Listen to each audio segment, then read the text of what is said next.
안녕하세요. 김광삼의 찐국TV 김광삼 변호사입니다. 태국 파타야에서 한국인 남성을 납치해서 살해한 한국인 3명 중에서 1명은 전라북도 정읍에서 잡혔고요. 또 1명은 이제 캄보디아에서 검거가 됐습니다. 왜 이들은 이런 짓을 했고, 또 피해자와 그들과의 관계는 어떤 것이고, 또 범행의 과정은 어땠을까, 이런 부분에 대해서 오늘 말씀을 드리려고 합니다. 이 사건이 이제 처음에 알려지게 된 것은 지난 7일에 이 피해자가 노 씨인데 30대 34살로 알려져 있어요. 그런데 이제 어머니한테 전화가 온 거죠. 용의자들이 아들이 마약을 버려서 손해를 많이 봤다. 1억을 보내라. 이렇게 하면서 보내지 않으면 살해하겠다. 그리고 장기 매매도 하겠다. 이런 취지로 협박 전화를 합니다. 그래서 어머니는 태국 주재 한국 대사관에 신고를 했고, 대사관은 이제 태국 경찰에 협조 요청을 해가지고 이제 피해자를 이제 확인 작업에 들어갔어요. 그런데 이 피해자가 방콕에 있는 어느 지역의 한 클럽에서 그를 마지막으로 이제 보았다는 그러한 정보를 확보를 합니다. 그럼 정보를 확보했으니까 이제 그때부터는 수사가 탄력을 받는 거죠. 왜냐하면 그 클럽에서부터 이제 CCTV를 추적해 보면 이제 알 수가 있기 때문에. 그래서 결과적으로 이 CCTV를 추적해서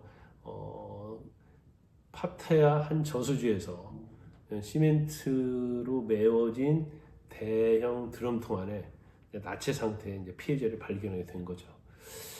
당시 사체 상태가요 굉장히 끔찍했어요.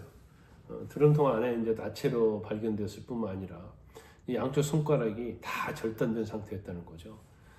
만약에 이제 사망 전에 손가락이 절단됐다고 한다면 이것은 이제 고문에 의한 것이고, 만약 사망 후에 절단한 것이라고 한다면 신원 확인을 어렵게 하기 위해서 이제 고의적으로 한 것을 볼 수 있는데, 우리가 신원할 때 제일 시간도 안 걸려 빨리 할 수 있는 게 지문이거든요.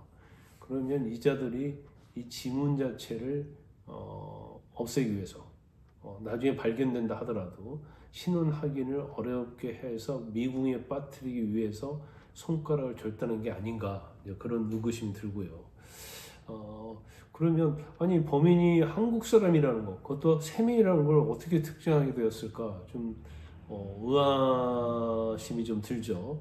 근데 일단 경찰이 이제 목격자 진술을 토대로 해서 이제 CCTV를 확인한 거예요. 그래서 지난 3일 오전 2시쯤 한국인 2명이 피해자를 렌터카로 태워서 파타야로 갑니다. 그리고 중간에 이제 다른 픽업 트럭으로 이제 갈아타요. 그리고 이들은 이제 파타야 한 저수지에 가서 숙박시설 빌린 다음에 지난 4일날 오후 9시쯤에 짐칸에 이 물체를 싣고 숙박소를 빠져나갑니다. 그래서 저수지 근처에서 1시간 정도 주차를 했다가 숙소를 돌아온 거예요. 그래서 경찰은 이제 이 CCTV를 보고 잠수부를 동원해서 그 저수지에서 시신을 찾아낸 거죠.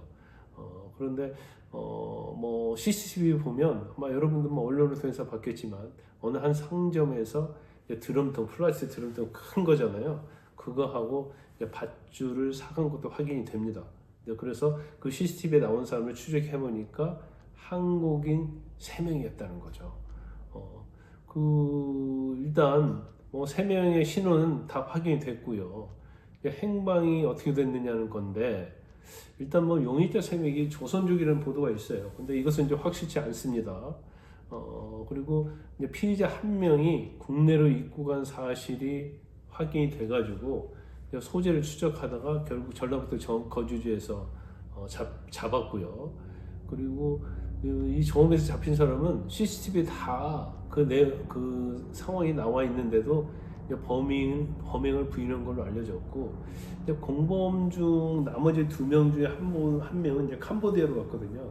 근데 캄보디아에서도 캄보디아 수도가 푸놈펜이잖아요. 푸놈펜의 어느 숙소에 있는 것을 발견하고 어떤 사람이 신고를 했어요.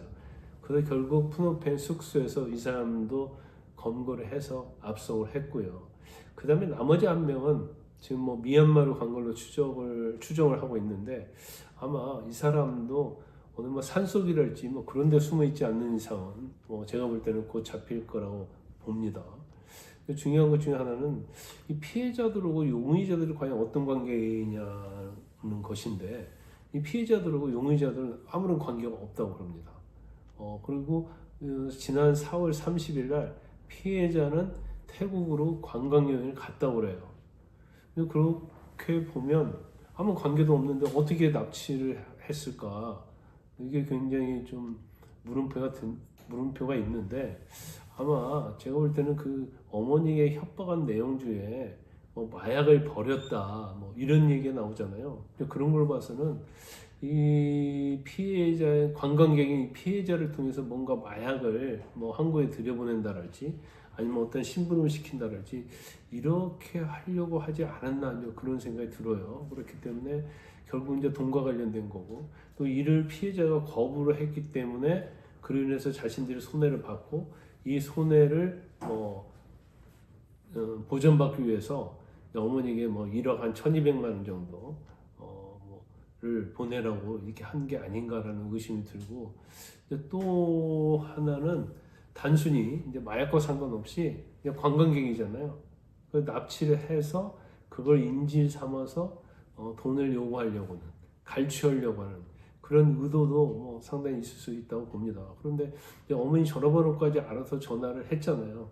그러면 납치를 한 다음에 어떤 고문을 하고 그런 전화번호를 입수하고 그런 다음에 이제 돈을 갈취하려는 그런 시도를 했었을 가능성이 크다 이렇게 봅니다. 하루빨리 나머지 한 명이 잡혀야 하고요.